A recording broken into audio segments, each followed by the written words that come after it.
అందరికీ నమస్కారం.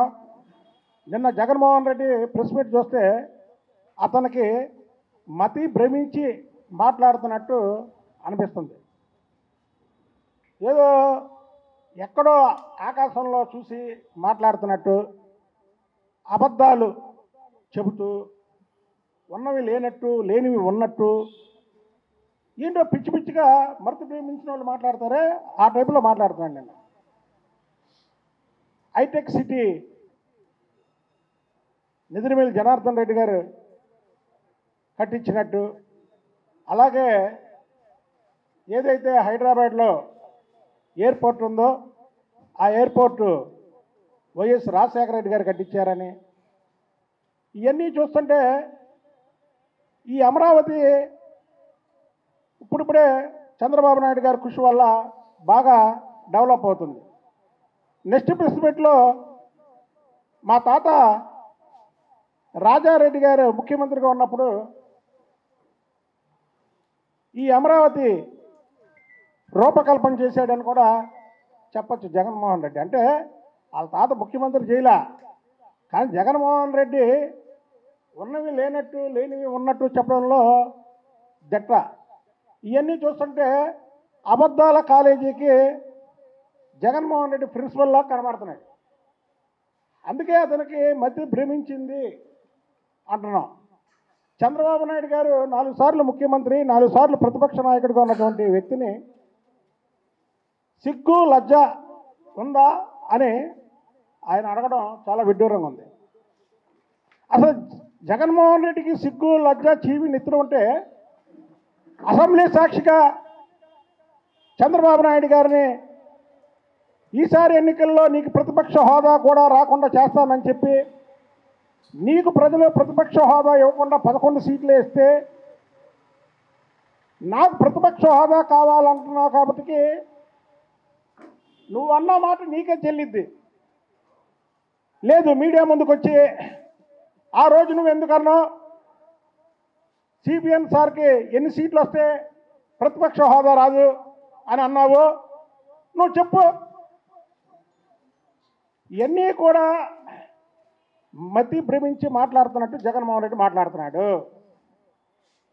ఇవాళ సిబిఎన్ సార్ కానీ లోకేష్ బాబు గారు కానీ ఇద్దరు ఇతర దేశాలకు వెళ్ళి పెట్టుబడులు తీసుకురావడానికి అహర్నిశలు కష్టపడుతుంటే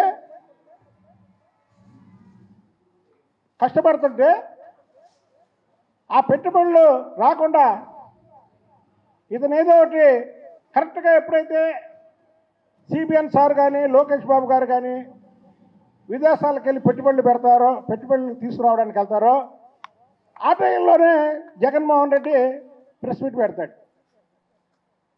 ఏదంటే మేము ఎప్పటి నుంచో చెప్తున్నాం, ఋషులు యజ్ఞం చేస్తుంటే రాక్షసులు పైనుంచి దాన్ని చెడగొట్టడానికి చూసినట్టు జగన్మోహన్ రెడ్డి రాక్షస పాత్ర పోషిస్తున్నాడు.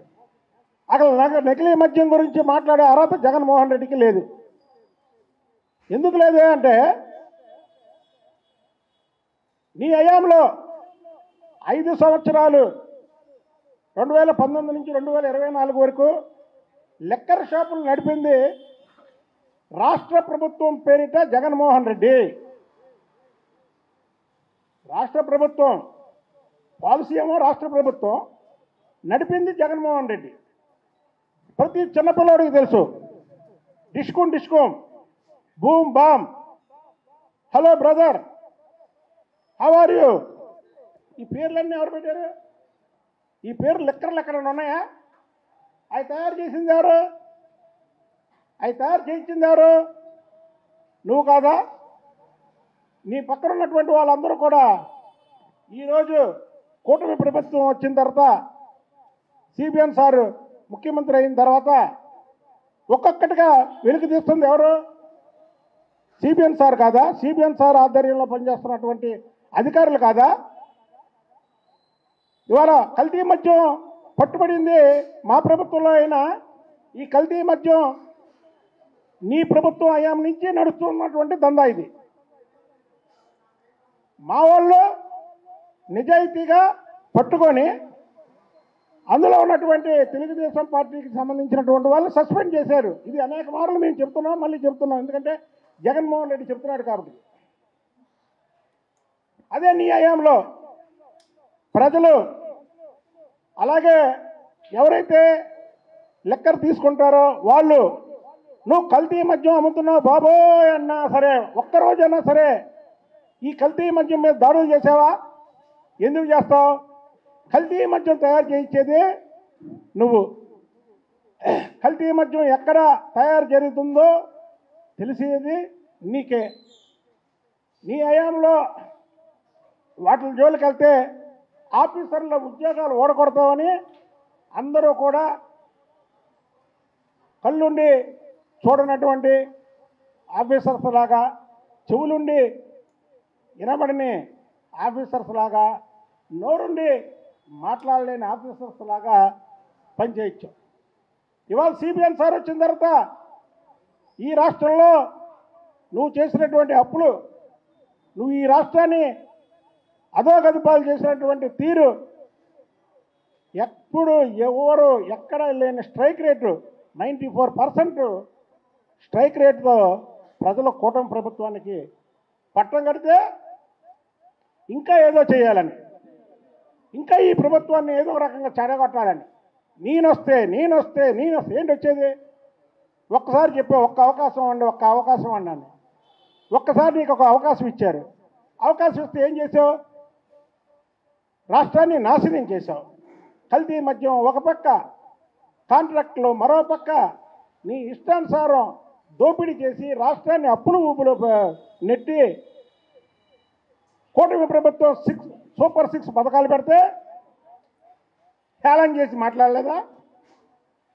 సూపర్ 6 ఎలా అమలు అయింది? నేను ఇంతే ఇస్తానన్నావా?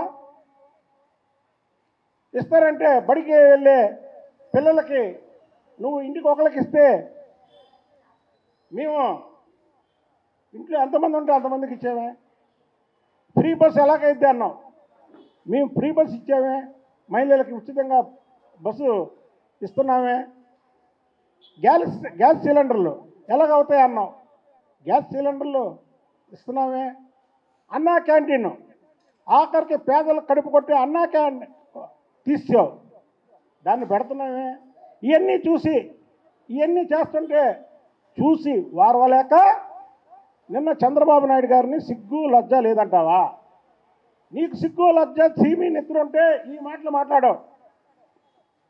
ఇవాళ 2019 ఫిబ్రవరి 14న 70,000 కోట్లతో డేటా సెంటర్ అప్పటికి సీఎం సిబిఎన్ సారు శంకుస్థాపన చేశారు. దాన్ని నువ్వేం చేశావు? నువ్వు వచ్చిన తర్వాత 2020లో అదే డేటా సెంటర్ని 21,000 కోట్లకి తగ్గించి మళ్ళీ నువ్వు శంకుస్థాపన చేసావు. సిగ్గు లేకుండా అది నా క్రెడిట్ అని చెప్తాడు జగన్మోహన్ రెడ్డి. జగన్మోహన్ రెడ్డి నీ రాజకీయ జీవితంలో ఇంతకన్నా దిగజారు అని ప్రతి ప్రెస్ మీట్లో చూసి మేము అనుకుంటాం. అయితే సారీ అంచనాలను తారుమారు చేస్తున్నాడు జగన్మోహన్ రెడ్డి. అంటే దిగజారడం ఇంకా ఎక్కువ దిగజారిపోతున్నాడు. నిన్న మాట్లాడిన మాటల్లో ఒక్కటైనా నిజం ఉందా?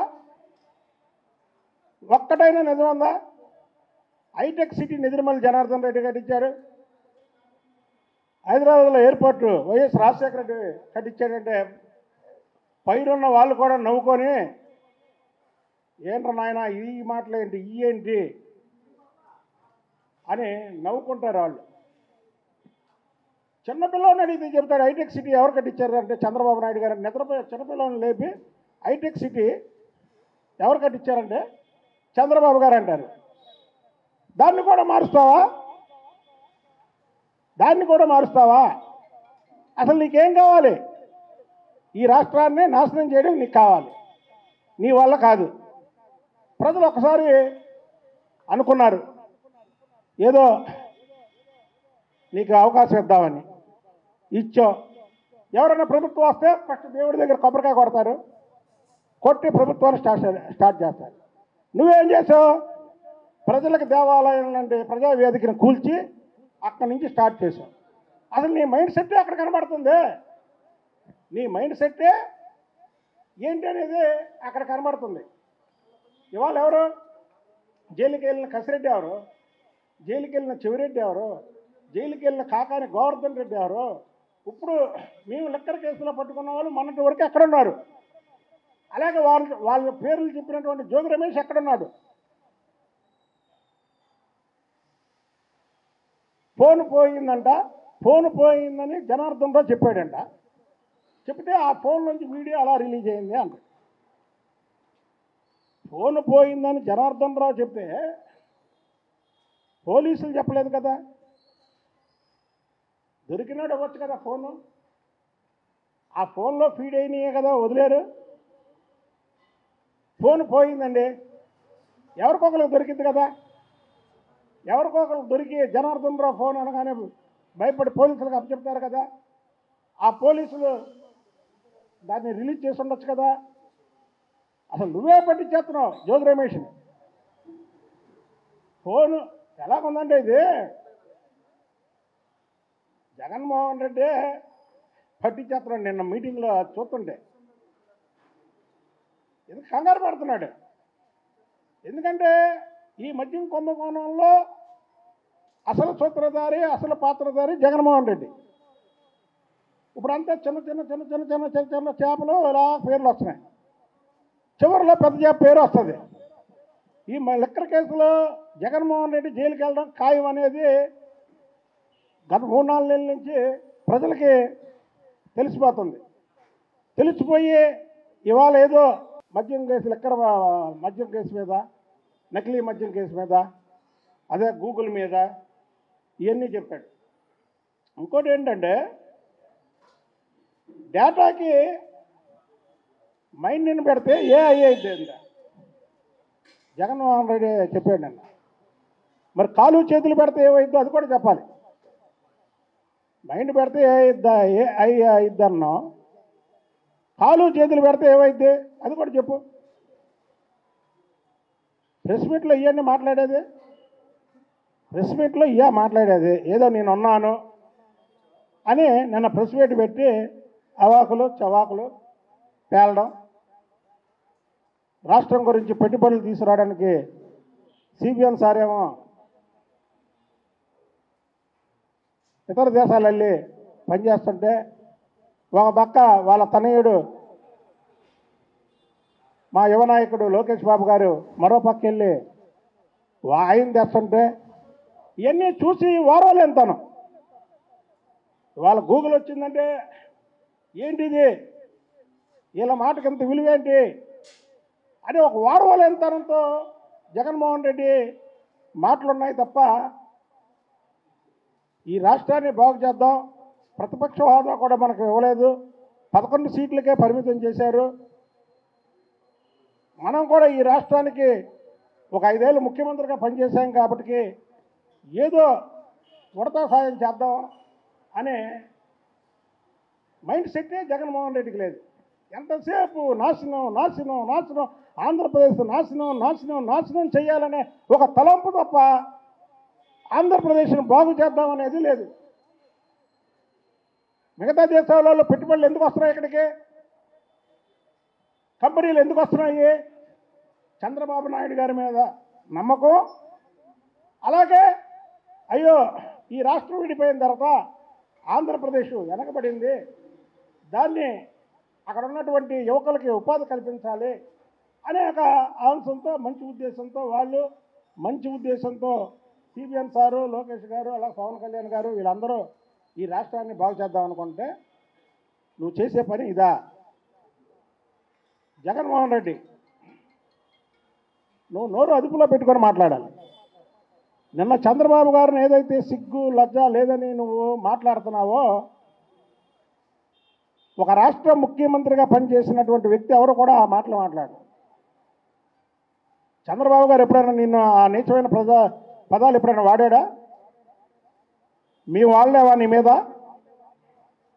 మీ వాళ్ళేవా నీ మీద అన్నా. మీరే అంటారు ఆయన వయసు గురించి, నీ తండ్రితో సమానమైనటువంటి వయసు అయింది. ఏదన్నా నిజాలంటే విమర్శలు చేయి, ఆయన వ్యక్తిగత విమర్శలు ఏంటి? చంద్రబాబు నాయుడు గారు ఎప్పుడైనా నీ గురించి అలా మాట్లాడా? చెప్పండి. కాబట్టికి జగన్మోహన్ రెడ్డి నిన్న మాట్లాడిన ప్రతి మాట కూడా మతి భ్రమించి మాట్లాడినటువంటి మాటలుగా ప్రజలు మాత్రం అర్థం చేసుకున్నారు. ఈ రాష్ట్రాన్ని ప్రగతి పదంలో నడిపించడానికి కూటమి ప్రభుత్వం, ఒక పక్క చంద్రబాబు నాయుడు గారు, మరో పక్క లోకేష్ బాబు గారు, ఇంకో పక్క పవన్ కళ్యాణ్ గారు, పైన బీజేపీ పెద్దలు కూడా ఆశీస్సులతో ఈ రాష్ట్రం ముందుకెళ్తుంది. నువ్వు తప్పకుండా ఈ లిక్కర్ కేసులో జైలుకి వెళ్ళడం ఖాయమని తెలియజేస్తున్నావు.